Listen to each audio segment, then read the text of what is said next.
What is up, ladies and gentlemen? Welcome to a brand new video. This brand new series on my channel is going to teach you in very detailed ways how to not suck at Battlefield. So if you're looking into getting better in Battlefield, this is the series for you. In the upcoming minutes, we're going to analyze a clip and then I'll reveal all the secrets you need to know of why I managed to survive, where the spawns are, how I won certain gunfights, and what exactly went through my mind. I guarantee you will learn something new in each episode, and with having over 5,000 hours in the game, I hope I can give you guys a shortcut of all the things that I have learned myself. Before we get into the full video, I want to ask for a small favor. I want to make this a successful series, and with the work that goes into it, I want to ask if you could leave some feedback and if you could drop a simple like on the video. The better these videos do, the more I will make them. Alright, so the clip is going to be here on Devastation. There's a couple of things you need to know. We're playing Breakthrough and I'm on the attacking team. We are trying to capture an objective that is going to be around this area right here. The objective is exactly going through this. It's quite a big objective to take. The attacking team is coming from the church, so there's a couple of things that I know beforehand that doesn't have to do with the game I'm playing. It's because I've played Breakthrough quite a bit of times and I know where to look for players. So there are some popular areas that are around here. There's always some players here around this train area. Then this corner is usually quite popular with players right here. And then we have the overlook on the objective, and usually there's like at least 1 or 2 snipers up here. So those are the 2 things I need to know. There's another one. The entire enemy team is spawning around this area in the back here. Sometimes all the way in the back here, so that means they could flank all the way on this side, push through and get to this area here. So those are the things that I know beforehand regarding of what game I'm playing. Also, there's a small opportunity for them to flank around this, but it doesn't really happen that often.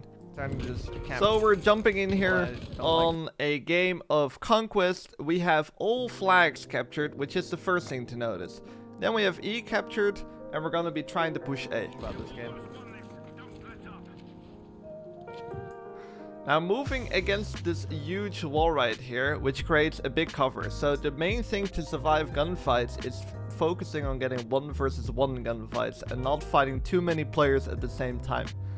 So the first thing we're going to notice here while we're pushing A is that there's a huge wall here of players basically, which means this area is covered, this area is covered, area I'm in, the church is covered with my teammates. On the left there's a tank and there's other players. So basically this wall means there's not really any players behind me. There's still an opportunity of players being behind me, but sometimes you need to trust your teammates in this area and then you just hope that there's no one behind you. So that's the first thing to check, is where you want to go, where are your teammates, where do I need to look.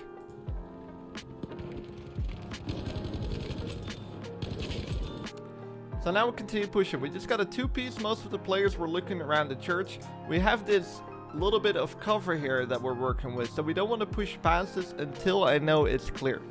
Next thing we're noticing here on the minimap again, as I showed in the beginning of this video, there's players located here, which is that little popular corner I was talking about. There's one player here, which is probably Overwatch. He could be below the Overwatch, but those are the 2 things that I noticed.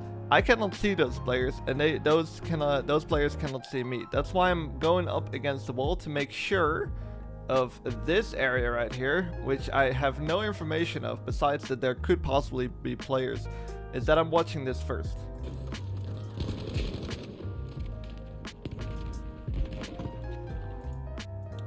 There's now probably a medic in the smoke. I throw a nade myself and I notice a player here. So my target prioritization right now could either be the medic or this player. I don't know if this player has spotted me, and I can see he's using an AR. This medic player is in the smoke, so what I'm gonna hope is that the medic is actually going for a revive, and that the assault player is my #1 priority. So I throw the nade and hoping that the enemy player that I was seeing, the medic player, is reviving or is still in the smoke. I actually do pick him up here with the nade. I got the nade kill probably on that medic. Now here we're in the gunfight with the AR player.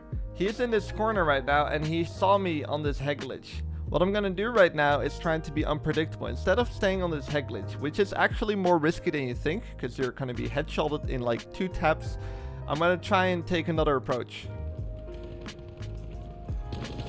Here I take a complete different angle, and we're gonna scroll back a little bit. If you watch closely, you're gonna actually see him checking a complete different angle than where I was.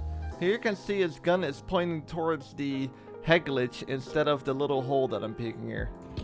Which means easy kill, he's not even shooting me in the first place. This is also sometimes why it's better to push instead of wait for somebody else to push you. Because you're in control and you can be the one that's unpredictable instead of them. We're moving back to the wall with that same head glitch. Well, that was a risky gunfight. He was a DMR player, but I was hoping he didn't see me. We're gonna keep on moving against this wall, just so we have to watch this area again. We don't have to worry about this area on this side of the map. Because we can only see this because we're behind the wall. Here I actually make a mistake. There's a player that I could see right here. I honestly can't remember if I actually saw him when I was playing this. I hear the sniper shot here and I could see him through this little hole right here earlier, like 2 frames before this. So I decided to go for this player first.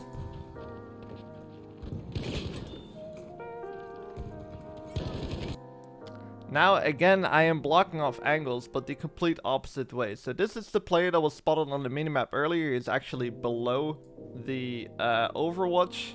There's still this area that's dangerous. There's a player here. I still don't know if I notice he's there, but luckily my teammate's going for him. And then they have, of course, the spawning area that I pointed out at the beginning of this video. So those are the 2 things or 4 things that I need to watch out for right now. But because of the wall, this area now, the other side of A, is completely blocked off. So I don't have to worry about that for now.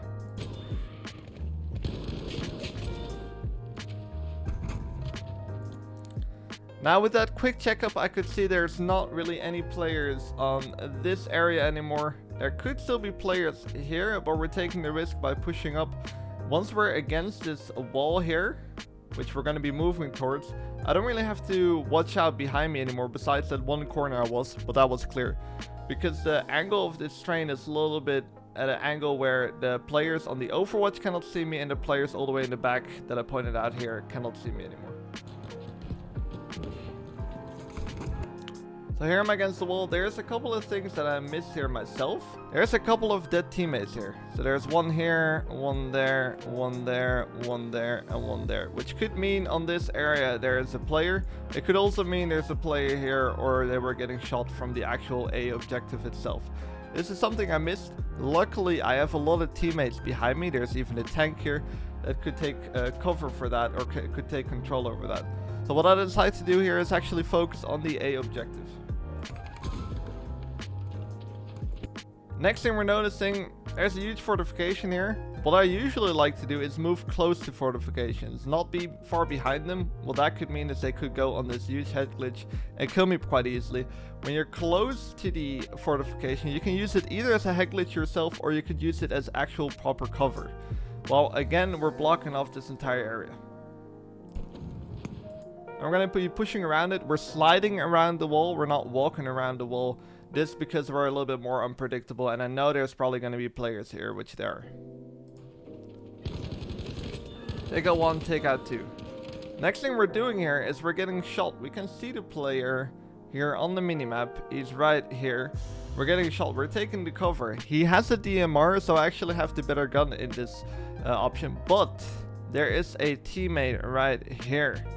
And overall, this area is a lot more open for the enemy team than going behind me. There's also a player spotted here, which seems to be closer. So what I'm hoping the guy is going to do, which usually happens with DMRs, is they will run out of bullets. Most DMRs in Battlefield 5 have about 10 bullets.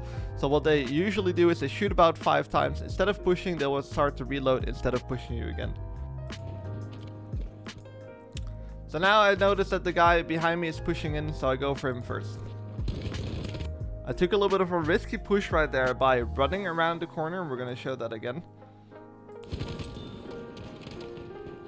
Here I'm going to be running around the corner. The better thing for me to do here was actually to walk around the corner, but the guy was a lot closer than I expected. So we're running here. You see, now my gun is down.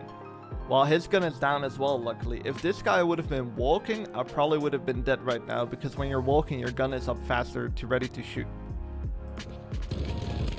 Luckily, he's running as well, so we're both in the same reaction speed, basically, and I managed to kill the player. Now I heal up. I got more than enough bullets, but we're healing up, so we might as well reload. I usually like to heal up and reload at the same time, because we have to take cover anyways. Again, behind us, there could be players on this area, but we're completely safe from that area because we're using this wall against us. Here I'm doing it correctly. Here I'm actually pre-aiming and walking around the wall instead of running,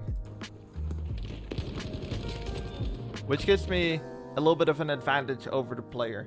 I unfortunately get killed there. That was the end of this clip.